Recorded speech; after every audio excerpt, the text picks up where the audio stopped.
Hey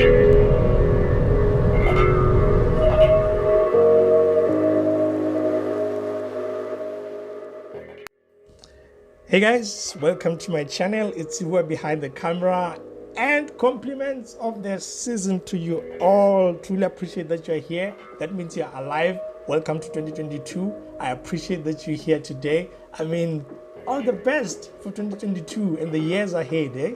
So yeah, in this video I'm going to be actually focusing on the question that I've been asked since I reviewed the Tiggo 4 Pro, which is how does it fare compared to the Jolion. So now we're going to start in the Jolion. We're going to talk about it. We're going to just see how we can compare the two. So this video is actually a combination of the reviews that I've already done.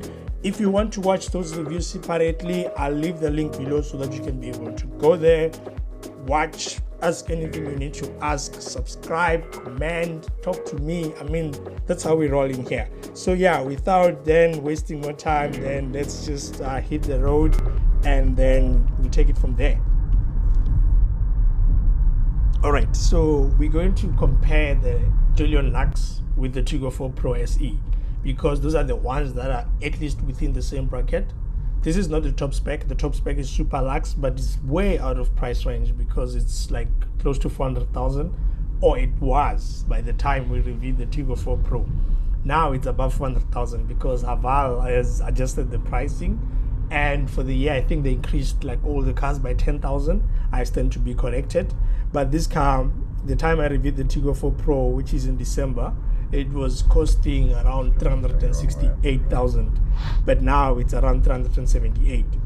But when you're looking at the Tiggo 4 Pro Elite SE, it's around what, 360,000, because it just came into the market now. So I don't think they're gonna adjust the prices now.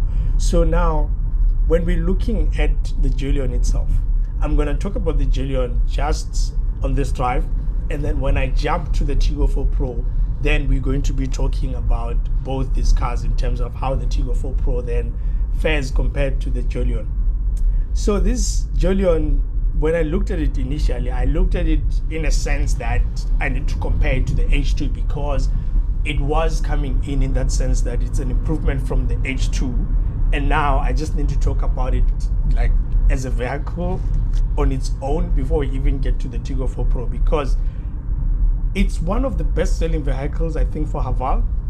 So that is it. That on its own is an amazing feat for them because they brought this vehicle, and one thing that I know has been hindering them from hitting higher sales is because then there's like chip shortage, there's COVID-19, supply chain issues.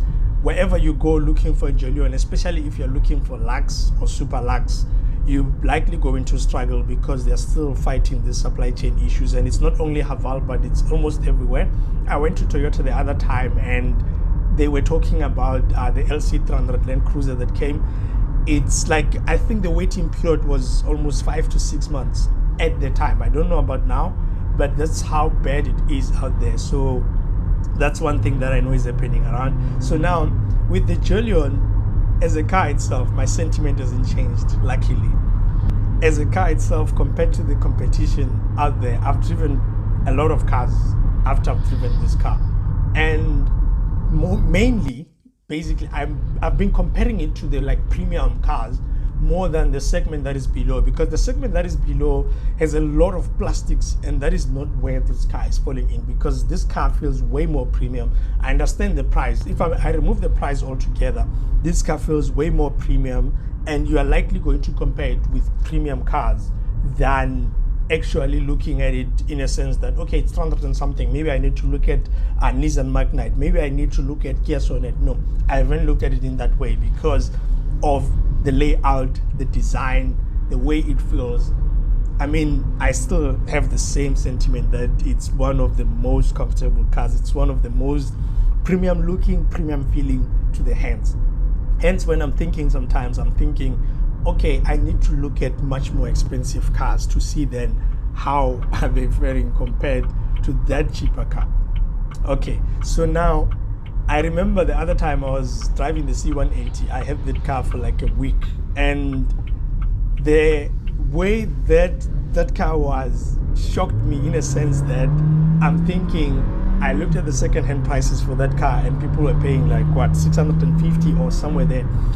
And to my surprise, I'm like, you know what?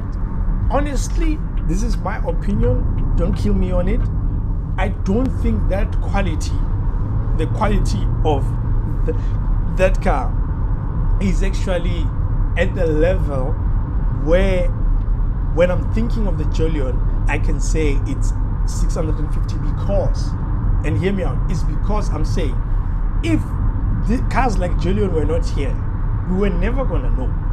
And that's the thing that is just giving me like a bit of a worry, because this car came in and changed the narrative in terms of how I see how quality and price are supposed to be sitting together in this case. When I got into that car, the way it felt, I didn't feel that it's like the way, you know, the car, when you're touching it on the steering wheel, when you're touching the buttons, you can feel they have this piano set like that. When you touch it, it's you know, it's wobbling a bit, and that's the thing that was worrying me. And the way that it felt when we were driving it, when we are hitting bumps, when you're traveling on a bumpy road and so on, it's not as comfortable as I felt in the Jolion. And that's the reason why I say what I'm saying. Where I think I still have an issue, at the time that I drove the Jolion, I felt like it's not far off from the H2, which if you watched my H2 video, you would have seen that I spoke about the way that engine doesn't feel refined. And we keep talking about this refinement, but I need to make it simple for you. So I've been at a point where I'm driving smaller engines compared to the Jolion, and I've been at a point where I've driven like similar displacement, like 1.5 or 1.4. So what I found is that the closest that I can think about, as much as it's a bit more expensive, is the Hyundai Creta. I've driven that car, 1.4 turbo, 103 kilowatts. Wow. I think the Newton meters was 240. Wow. I think that is punchy compared to the Jolion. And then you look at a car that has like a 1 liter engine. In this case, I'm talking about the Polo Highline. Wow. Again, it feels much more comfortable when you're throwing it. You know, when you're pressing that throttle and you're saying, I am going, it gives you that confidence. The same thing that I felt with the Mercedes, which is the 1.5, I think it has 115 kilowatts. So when you're in that, you feel much more comfortable and more confident to take like trucks, to overtake, you know, even when a car is coming a kilometer away, you still have that feeling that, you know what, I can still take it and I can still move. And another thing that is closely in terms of the engine was the Audi Q2 that I drove just recently. Wow, again, that 1.4, 110 kilowatts engine, it's just amazing. I felt like, you know what, I don't know if this engine is really 110 kilowatts, because if I'm thinking about the numbers, especially coming from Haval, it feels like it's like Haval, it's on like 80, 90 kilowatts. And that's the thing, that the refinement that we're talking about, that I'm trying to make you understand why I'm talking about it in that sense. Otherwise, it's still a very much solid product compared to competition, and it's still very difficult to choose the competition over it, especially if you're looking for comfort more than just power and whatever. I think if you're looking for much more power to throw the car around, it's not necessarily the best car. But let's jump into the other side so that we can talk about both of them.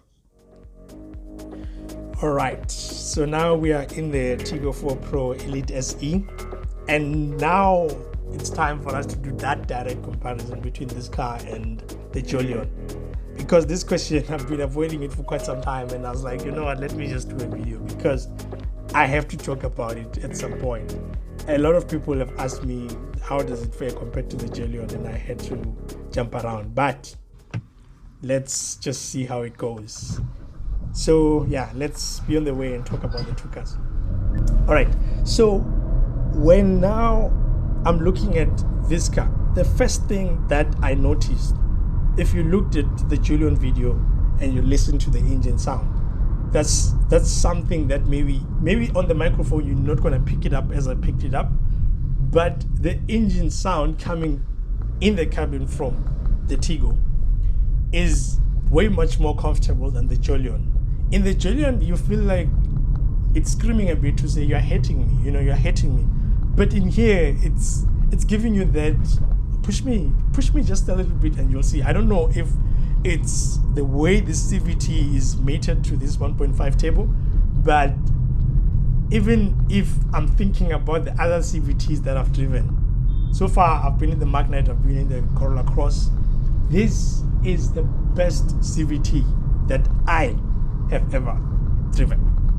So when I'm thinking of that, I mean, the Jolion is now running on the 7-speed DCT, and that is a great transmission. But when I'm looking at it and I'm thinking about the engine together with the transmission, the whole powertrain actually, when I'm looking at it in this car, is way more punchier, is way more comfortable in a sense of you can push it harder without feeling like I'm killing it. That's the first thing that I need to talk about when I'm talking about the Jolion and the Tiggo. So the Tiggo is already ticking that box. I'm not even gonna go around and say this and this and that. For me, this felt like way more powerful, regardless of the power figures just being like equally matched a bit, because the Jolion is what, 105 kilowatts and this is 108. They share the Newton meters. But when you're pulling it, it pulls. It pulls. For me, it pulls way harder than the Jolion and much more comfortable. But now let's get to the comfort in terms of the ride comfort of the vehicle. That's where for me I think the Jolion is pulling back. That, you know, if this was a scoring game, Jolion will be pulling back, because when I'm looking at the Jolion and it's riding on the 18th, it's riding on the 18th, 55, a lower profile a bit than the Tiggo, which is sitting on the 17th, but the profile is 60. So when I'm thinking of that, I'm like, how come the Jolion feels more comfortable when you're hitting like a bumpy road, and when you're in the Tiggo, it feels a little bit off, not necessarily far off from the Jolion, but the Jolion just takes that comfort. That's where for me I think the two cars are really fighting each other on. It's gonna depend whether you want something that you can just pull and not be scared that you're killing the engine, or you're looking for that comfort that is just like a bit seamless, even way better than cars that are way more expensive, that is in the Jolion. So comfort, Jolion. Performance wise, that's where the Tiggo is coming in. But let's just play around and look at other things as well that might actually affect how you make decisions. Let's consider the exterior of both cars. I think for me, initially I said the Jolion is a bit over designed and so on, but I got used to it somehow. And when you're looking at it, I think Haval did not play safe. They went. That's why I felt like it's over designed, because they didn't play safe. And that's something I feel like they're also just pulling back a bit on. They're winning a bit.